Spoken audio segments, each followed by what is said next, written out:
ሰላም ሰላም እጅጉን የተወደዳችሁና የተከበራችሁ የአሁን ስፖርት አድማጭ ተመልካቾቻችን እንደምን ዋላችሁ። የዕለተ ሰኞ የከሰዓት ስፖርታዊ መረጃዎችን ከአሁን ስፖርት ይዘን መጥተናል። በርካታ መረጃዎችን ይዘን ቀርበናል። ዛሬ አንድ ተጠባቂ መርሃ ግብር አለ። በእንግሊዝ ፕሪሚየር ሊግ 12ኛ ሳምንት መርሃ ግብር ማንቸስተር ዩናይትድ ኤቨርተንን የሚያስተናግድበት 5 ሰዓት ጨዋታ እንግዲህ ተጠባቂ ጨዋታ አለ። በስፔን ላ ሊጋ ኢስፓኞል ከሲቪያ ሲጫወቱ በጣሊያን ሴሪ የሚደረጉ ሌሎች ጨዋታዎችም አሉ። እሱን እንመለከታለን። እንዲሁም ደግሞ የክለብ መረጃዎችን በስፋት የምናጋራችሁ ነው የሚሆነው። በተለይም በእንግሊዝ ፕሪሚየር ሊግ የተደረጉ እንግዲህ ጨዋታዎችን በስተመጨረሻም ደግሞ በስፋት የምንዳሰስላችሁ ይሆናል። ብቻ እናንተ እስከ መጨረሻው ድረስ ከኛ ጋር እንድትቆዩ ነው የምንጋብዛችሁ። እኛ ቀጥታ ወደ ፕሮግራሞቻችን እናልፋለን።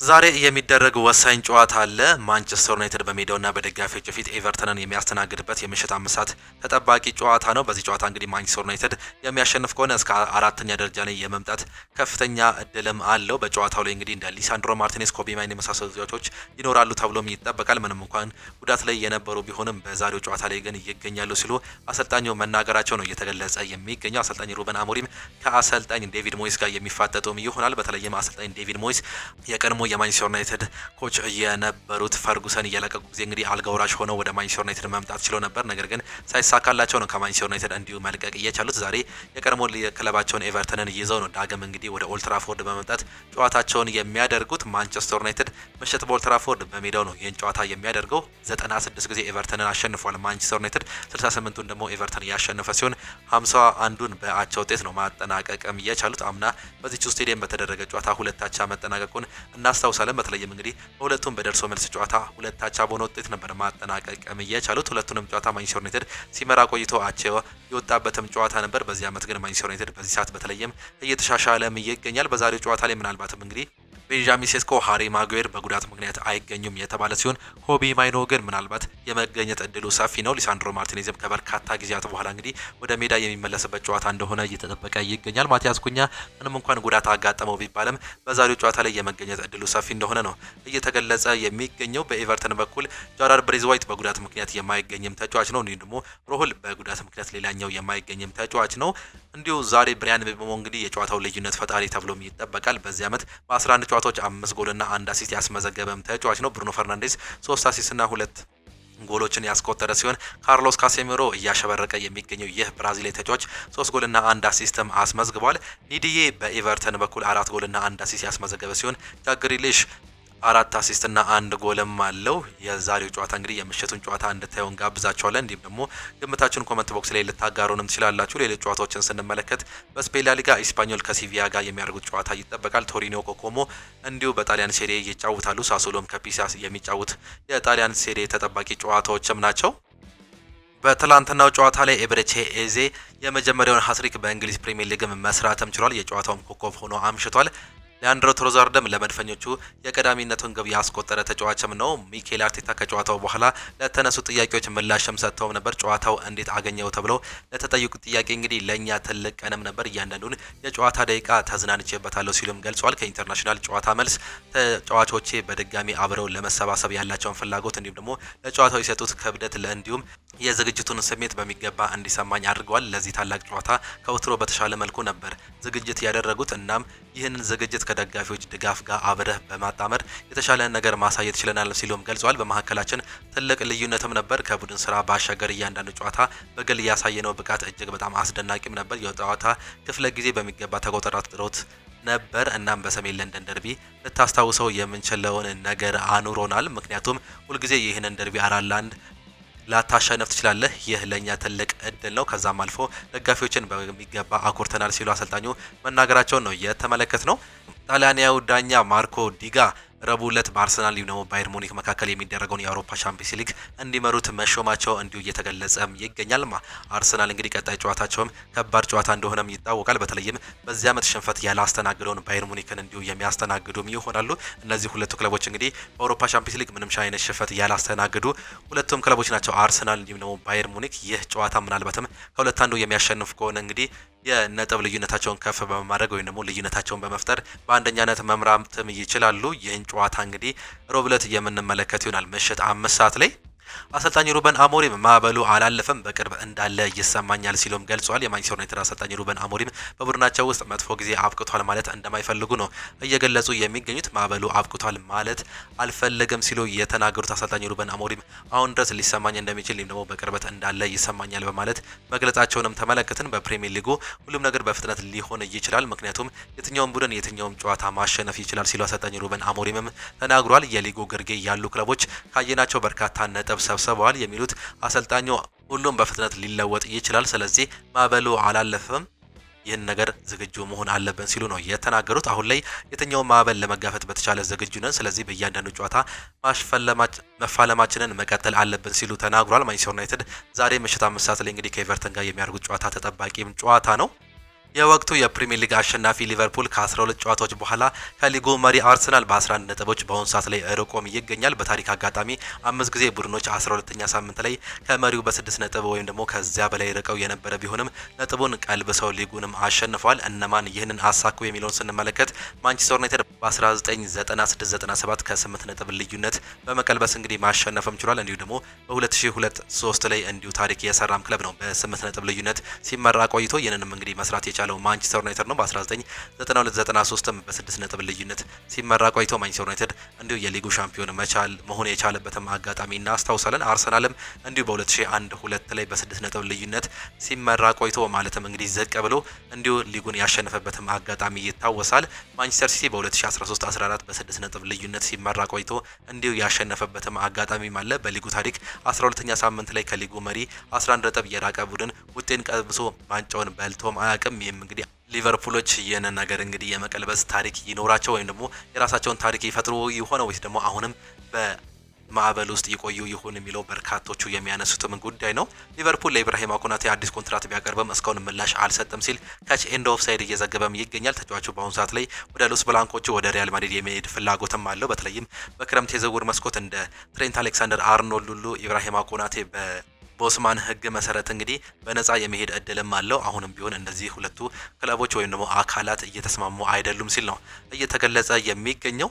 ሊቨርፑልን የሚያህል ክለብ ሆነ የሊጉ ሻምፒዮን ሆነ ከ7 ጨዋታዎች 6 ጨዋታዎች መሸነፍ አትችልም፣ ተቀባይነት የለውም። አሰልጣኙ የግዴታ ያጫወተውን ዘይቤ መቀየር አለበት ሲል እንዲሁ መናገሩ ነው እየተገለጸው። ካለፉት 7 ጨዋታዎች ነው እንግዲህ 6ቱን በመሸነፍ ካለፉት 12 ጨዋታዎች እንዲሁም ደግሞ 6ቱን በመሸነፍ እንግዲህ ማይሆን ደረጃ ላይ መቀመጥ የቻለው ሊቨርፑል ምናልባትም በአሰልጣኝ አርነ ስሎት ስር ለውጦች ያሳይ ይሆን የሚለው እየተጠየቀም ይገኛል። በተለይም በክረምት የዝውውር መስኮት በርካታ ብሮችን ማውጣት ችሏል። ይህ ክለብ ይህንን ነገር ደግሞ ይለውጣል አይለውጥም፣ አሁንም በርካታ ጥያቄዎች እየቀረቡበት ይገኛሉ። በተለይም የፍሎሪያን ቪርትዝ፣ ጀርሚ ፍሪምፖንግ እንዲሁም ደግሞ ሁጎ ኤኪቲኬ እና አሌክሳንደር አይዛክ ወደዚህ ክለብ ከመጡ በኋላ እንግዲህ ውጤት እየራቀው ይገኛል። ምንም እንኳን ሁጎ ኤኪቲኬ ከዚህ ቲም ጋር ጥሩ አኳኋን ወይም ደግሞ ጥሩ ደረጃ ላይ እየሄደም ይገኛል፣ ጎሎችንም እያስቆጠረም ነበር።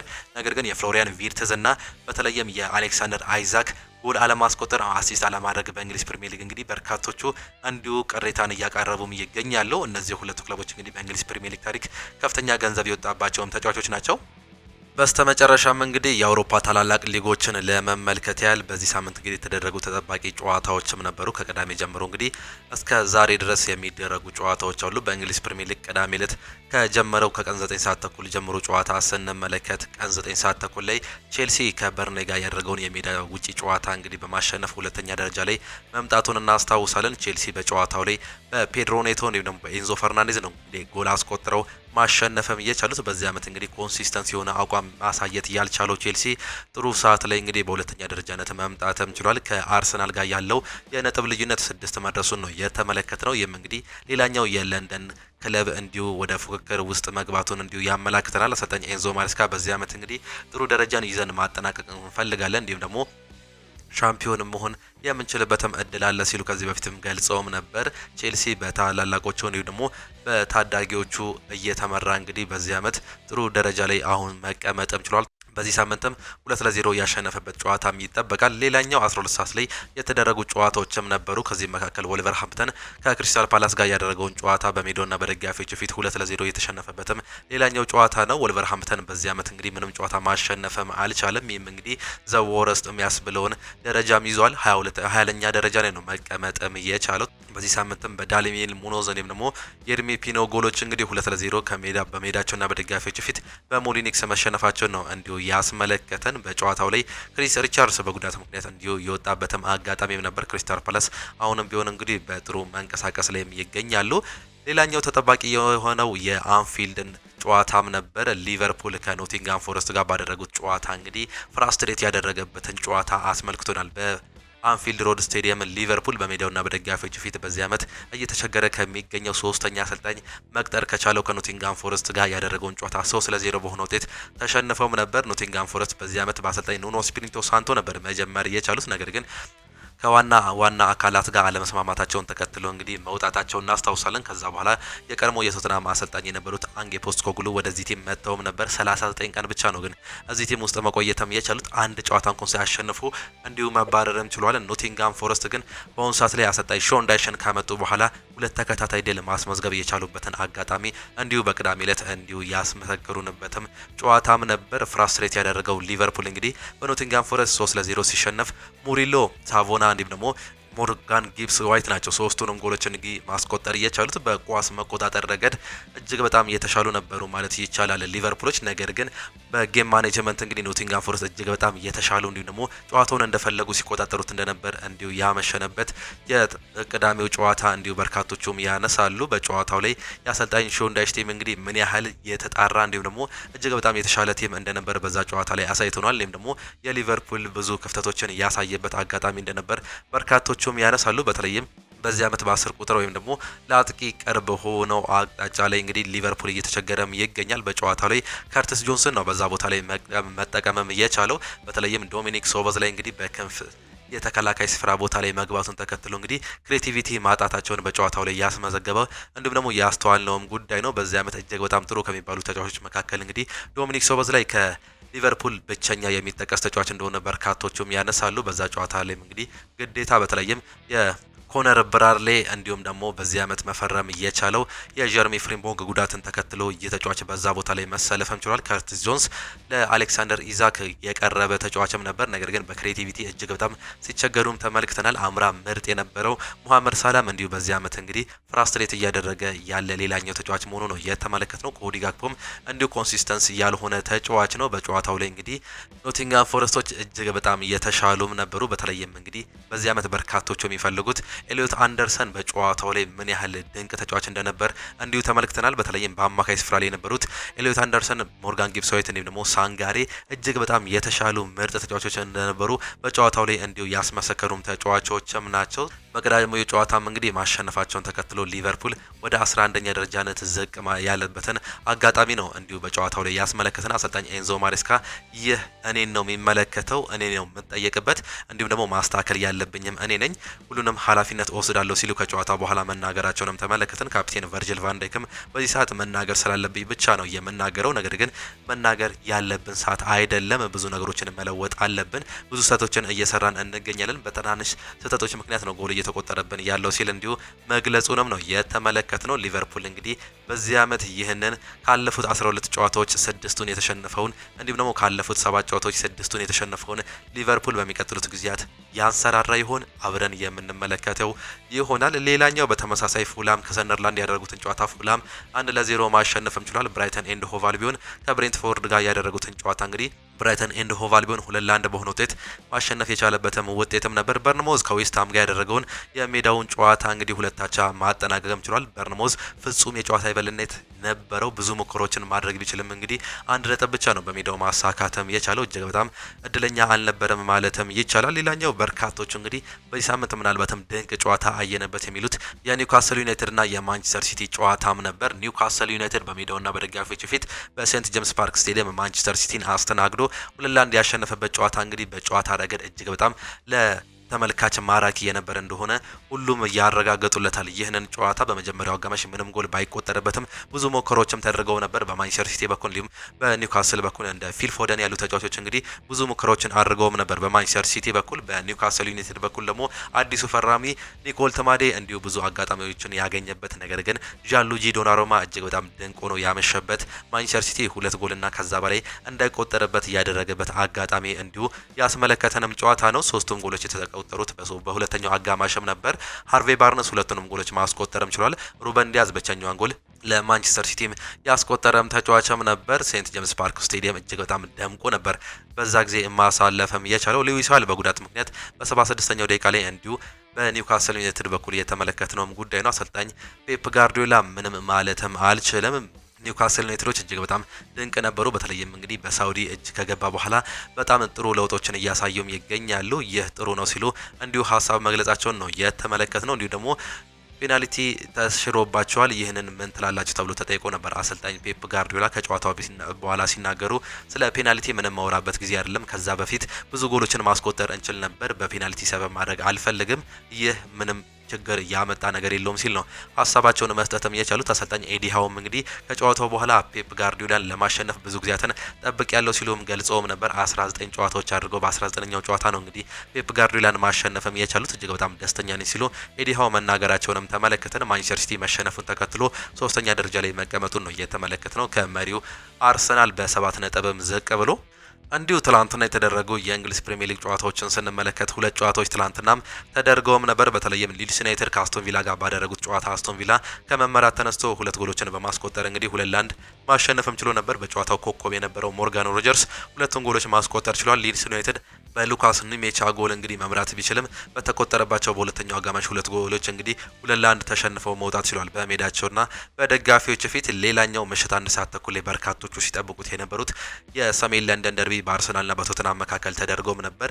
አርሰናል በፍጹም የጨዋታ የበላይነት እንግዲህ አሁንም ለንደን ቀይ መሆኗን ያሳዩበትን ጨዋታም እንዲሁ ተመልክተንም ነበር። 4-1 በሆነ ውጤት ባሸነፉበት ጨዋታ ኤብሬቼ ኤዜ እንዲሁ ሃትሪክ የሰራበት እንዲሁም ደግሞ ታሪክ የሰራበትም ጨዋታም ነበር። ከ45 ዓመት በኋላ ነው እንግዲህ ኤብሬቼ ኤዜ በለንደን ደርቢ ላይ ሃትሪክ መስራት የቻለ ተጫዋች መሆኑን እንግዲህ ታሪክ መስራትም የቻለው። በተለይም ከጨዋታው በፊት የቶተናም አሰልጣኝ ቶማስ ፍራንክ ኤብሬቼ ኤዜን ለማስፈረም ሞክራችሁ ነበር፣ ነገር ግን አልተሳካም። ስለዚህ ምን ትላላችሁ ተብሎ ተጠይቆ ኤብሬቼ ኤዜ ማን ነው ሲሉ መልሰውም ነበር። ትላንትና ግን ኤብሬቼ ኤዜ ማን እንደሆነ ያሳየበትን ጨዋታ እንዲሁ አስመልክቶናል። ከጨዋታው በኋላ ጸልዬ ነበር የገባሁት፣ ይህም ተሳክቶልኛል ሲል ኤብሬቼ ኤዜ መናገሩንም ተመለከትን። የመጀመሪያውን ጎል ሊያንድሮ ትሮዛርድ ነው ማስቆጠር የቻለው። ለመጨረሻው ጎል ደግሞ መንስኤ መሆን የቻለም ተጫዋች ነው። አሲስት በማድረግም ሪቻርልሰን በጨዋታው ላይ እጅግ በጣም ግሩም ጎል ማስቆጠር ቢችልም እንግዲህ ማስተዛዛኛ እንጂ ሌላ ነገር መፍጠርም አልቻሉም። ቶተናም ሆትስፐሮች ከሜዳቸው ውጪ እንግዲህ ከምን ጊዜም ተቀናቃኛቸው አርሰናል ጋር ያደረጉትን ጨዋታ 4-1 በሆነ ውጤትም ተሸንፏል። አሰልጣኙ ይቅርታ ከዚህ በላይ ምንም ማለት አልችልም ሲሉም ገልጿል። አሰልጣኝ ሚኬል አርቴታም ሲናገሩ እንግዲህ እጅግ በጣም ደስተኛ ነኝ፣ እንደ ዛሬ ተደስቼ ማላቅም ልዩ ምሽት ነው። በተለይም ኤብሬቼ ኤዜ ምን ያህል ልዩነት ፈጣሪ እንደሆነ እያሳየንም ይገኛል። በተጫዋቹ እጅግ በጣም ደስተኛ ነኝ ሲሉም ገልጿል። ስለ ሌሎች ተጫዋቾችም አንስተው እንግዲህ እንደ አጠቃላይ በቲሜ እጅግ በጣም ደስተኛ ነኝ፣ በአሁኑ ሰዓት ላይ ለውጦች እያሳየን እንገኛለን። ይህም እንግዲህ ምን ያህል ለውጥ ላይ እንዳለን ያሳያል። አርሰናል በአሁኑ ሰዓት ላይ ጥሩ ነገሮችን እያሳዩ ይገኛሉ ሲሉ ነው እንዲሁ መግለጽም የቻሉት። እንዲሁ በስፔን ላሊጋም እንግዲህ ባርሴሎና ያሸነፈበት እንዲሁም ደግሞ መሪው ሪያል ማድሪድ ነጥብ የጣለበት ሳምንት ሆኖም አልፏል። ሪያል ማድሪድ ትላንትና አቻ የወጣ ሲሆን እንዲሁም ደግሞ ቅዳሜ በተደረገ ጨዋታ እንግዲህ ባርሴሎናዎች ማሸነፍ ችለዋል። ባርሴሎና ባሸነፈበት ጨዋታ የመጀመሪያ ጨዋታውን ነው እንግዲህ በስፖቲፋይ ካምፕ ኑ ያደረገው ቅዳሜ ዕለት። በተለይም ከዓመት በላይ በዚህ ስቴዲየም ላይ ማድረግም አልቻለም። በማስፋፋት ሁኔታ ውስጥ የተገኙት ባርሴሎናዎች ዳግም ወደ ስፖቲፋይ ካምፕኒ ተመልሰው እንግዲህ አትሌቲኮ ቢልባውን 4-0 በሆነ ውጤት ያሸነፉበት ተጠባቂ ጨዋታም ነበር። የነጥብ ልዩነት አይችለውም ከሪያል ማድሪድ ጋር ያላቸውን የነጥብ ልዩነት ወደ አንድ ዝቅ ማድረግም የቻሉበት ጨዋታ ነበር። በጨዋታው ላይ ገና በ4ኛው ደቂቃ ላይ ሮበርት ሌዋንዶውስኪ ጎል በማስቆጠር 1-0 መምራትም ቻሉ። በ48ኛው ደቂቃ ላይ ፌራን ቶሬዝ ሁለተኛውን ጎል ያስቆጠረ ሲሆን ፌርሚን ሎፔዝ ሶስተኛው እንዲሁም ደግሞ ለራሱ ሁለተኛውን ለቲሙ አራተኛውን ፌራን ቶሬዝ ማስቆጠርም ችሏል። ፌራን ቶሬዝ ያስቆጠራቸው ሁለቱንም ጎሎች ላሚን ያማል ነው አሲስት ማድረግም የቻለው። በዚህም የተነሳ ሁለተኛ ላይ ደረጃ ላይ የተቀመጠው ባርሴሎና የነጥብ ልዩነቱን ዝቅ ማድረግም ችሏል። ሌሎች ጨዋታዎችንም ስንመለከት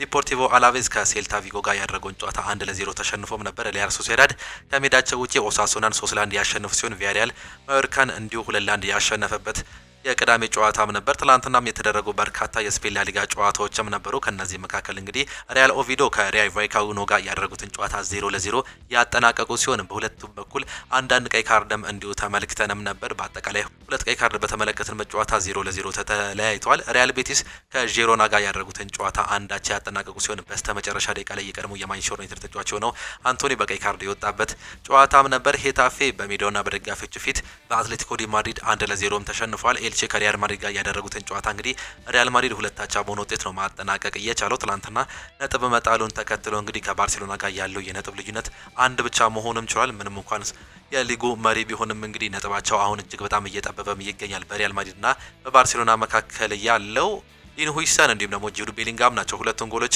እንዲሁ አቻ የሚያደርጓቸውን ጎሎችን ማስቆጠርም የቻሉ። ትላንትና ማሸነፋቸውን ተከትለው ሪያል ማድሪዶች በ32 ነጥብና በ16 ንጹህ ጎል አንደኛ ደረጃ ላይ ተቀምጠዋል። ሪያል ማድሪድ ያለፉትን ሁለት ተከታታይ ጨዋታዎች ማሸነፍ አልቻለም። ባርሴሎናን ስንመለከት ደግሞ እንግዲህ 31 ነጥብና 21 ንጹህ ጎል በመያዝ ሁለተኛ ደረጃ ላይ መቀመጡን ነው እየተመለከትነው። ቪያሪያል 29 ነጥብ እንዲሁም አትሌቲኮ ዲ ማድሪድ 28 ነጥብ በመያዝ እስከ አራተኛ ደረጃ ላይ የተቀመጡ ክለቦችም ናቸው። በጣሊያን ሴሪም ትላንትና የተጠበቀ ጨዋታ ነበር። በተለይም በሚላን ደርቢ እንግዲህ ኢንተር ሚላን ከኤሲ ሚላን ጋር ያደረጉት ጨዋታ ነበር። በሳንሲሮ ጁሴፔ ሜዛ ስቴዲየም ነበር የተደረገው ይህ ጨዋታ። በዚህም እንግዲህ ኤሲ ሚላን በክርስቲያን ፖሊሲች ብቸኛ ጎል በማሸነፍ እንግዲህ ነጥባቸውን ከፍ በማድረግ ለሁለተኛ ደረጃ ላይ መምጣትም ችሏል። ሌሎች ጨዋታዎች እየተደረጉ ሲሆን ክሮሚኔንሴ ከሮማ ጋር ያደረጉትን ጨዋታ ሮማ ትላንትና 3-1 በሆነ ሰፊ ውጤት ማሸነፍም ችሏል። የሊጉ መሪ መሆን መቻልም ያረጋገጠበትን አጋጣሚ ነው ሮማ መያዝም የቻለው። ሮማ በአሁኑ ሰዓት ላይ 27 ነጥብና 9 ንጹህ ጎል በመያዝ አንደኛ ደረጃ ላይ የተቀመጠ ሲሆን 25 ነጥብና 9 ንጹህ ጎል በመያዝ ኤሲ ሚላን ሁለተኛ ደረጃ ላይም ተቀምጧል። ናፖሊ ሶስተኛ፣ ኢንተር ሚላን አራተኛ፣ አምስተኛ ቦሎኛ እንዲሁም ደግሞ ስድስተኛ ደግሞ ጁቬንቱስ ሆኖ መቀመጥ የቻሉ ክለብ መሆናቸውን ነው እንዲሁ እየተመለከት ነው። በጣሊያን ሴሪ እንግዲህ የሊግ ደረጃው ይህንን ይመስላል። በጀርመን ቡንደስሊጋ ቅዳሜ ዕለት ከተደረጉ ጨዋታዎች መካከል እንግዲህ ባየር ሙኒክ 6-2 ያሸነፈበት እንዲሁም ደግሞ ቦሩሲያ ዶርትመንድ አቻ የወጣበትን ሳምንት የተመለከተው ነው ጉዳይ ነው። በጀርመን ቡንደስሊጋም እንግዲህ የደረጃ ሰንጠረዡን ስንመለከት ባየር ሙኒክ 31 ነጥብና 33 ንጹህ ጎል በመያዝ አንደኛ ደረጃ ላይ የተቀመጠ ሲሆን አርቢ ሌፕዚግ 25 ነጥብና 9 ንጹህ ጎል በመያዝ ሁለተኛ ላይ ተቀምጧል። ባየር ሊቨርኩሰን በ23 ነጥብና በ12 ንጹህ ጎል እንግዲህ ሶስተኛ ደረጃ ላይ የተቀመጠ ሲሆን ቦሩሲያ ዶርትመንድ በ22 ነጥብና በ9 ንጹህ ጎል አራተኛ ደረጃ ላይ መቀመጥ የቻለ ክለብ ነው። አርቢ ሌፕዚግ ሁለተኛ ደረጃ ላይ ተቀምጧል። በዚህ ዓመት ጥሩ አጀማመር ያልነበረው ባየር ሊቨርኩሰን እንዲሁ ወደ ሶስተኛ ደረጃነት መምጣት የቻለበትን አጋጣሚ ነው መመልከትም የቻለው። እንዲሁ በፈረንሳይ ሊጓንም የተደረገውን ጨዋታ እንግዲህ ፓሪስ ሰን ዠርሜን ያምነው የሻምፒዮንስ ሊግ አሸናፊ የሆነው ፓሪስ ሰን ዠርሜን እንግዲህ እንዲሁ ያሸነፈበት ውጤትም እንዲሁ ቅዳሜ ዕለት የተደረገ ጨዋታም ነበር። በሜዳውና በደጋፊዎች ፊት በካንግሊ ዣኦ ኔቬዝ እንዲሁም ደግሞ በብራድኪው ባርጎላ 3 ጎሎች እንግዲህ 3-0 ማሸነፍ መቻሉንም ተመልክተናል። እንዲሁ የደረጃ ሰንጠረዡን በ30 ነጥብ እንዲሁም በ16 ንጹህ ጎል እየመራም ይገኛል። ኦሎምፒክ ዴ ማርሴይ በ28 ነጥብና በ21 ንጹህ ጎል ሁለተኛ ደረጃ የተቀመጠ ሲሆን ሌንስ ሶስተኛ፣ ሊል አራተኛ ደረጃ ላይ መቀመጥ የቻሉም ክለቦች ናቸው። ኦሎምፒክ ሊዮን ሰባተኛ ደረጃ ላይ ነው እንዲሁ መቀመጥም የቻለው። የሳምንት ጨዋታዎች እነዚህን ይመስሉ ነበር። እጅጉን የተወደዳችሁና የተከበራችሁ የአሁኑ ስፖርት አድማጭ ተመልካቾቻችን ለዛሬ የነበረን ስፖርታዊ መረጃዎቻችን ይህንን እየመስሉ ነበረ። ፕሮግራሞቻችንን እንዴት አያችኋቸው? ሀሳብ አስተያየታችሁን ኮመንት ቦክስ ላይ ልታጋሩን ትችላላችሁ። የዛሬ የአሁኑ ስፖርት የከሰዓት ፕሮግራሞቻችንን በዚሁ የሚጠናቀቁ ነው የሚሆኑት። ዛሬ የሚደረጉ ጨዋታዎችን ለመጠቆም ያክል እንግዲህ በኦልድ ትራፎርድ ስቴዲየም ምሽት 5 ሰዓት ላይ ማንቸስተር ዩናይትድ ከኤቨርተን ጋር የሚያደርጉት የ12ኛ ሳምንት የመጨረሻ መርሃ ግብር ይደረጋል። አሰልጣኝ ሩበን አሞሪም ከዴቪድ ሞይስ ጋር የሚፋጠጡበት ጨዋታ ነው። ይህ ጨዋታ ማንቸስተር ዩናይትድ ይህን ጨዋታ የሚያሸንፍ ከሆነ እስከ አራተኛ ደረጃነት የመምጣት እድልም ይኖራል። በስፔን ላሊጋም ኢስፓኞል ከሲቪያ ሲጫወቱ፣ በጣሊያን ሴሪ ቶሪኒዮ ከኮሞ እንዲሁም ደግሞ ሳሱሎ ከፒሳ ጋር የሚያደርጉት ጨዋታ ይጠበቃል። እነዚህን ጨዋታዎች እንድታዩ እየጋበዘን የዛሬ ፕሮግራሞቻችንን የምናጠናቀቅ ይሆናል። በነገው ጠዋት ፕሮግራሞቻችን እስከምንገናኝ ድረስ ግን ቻው ቻው፣ መልካምን ጊዜ፣ መልካም ምሽት ይሆንላችሁ።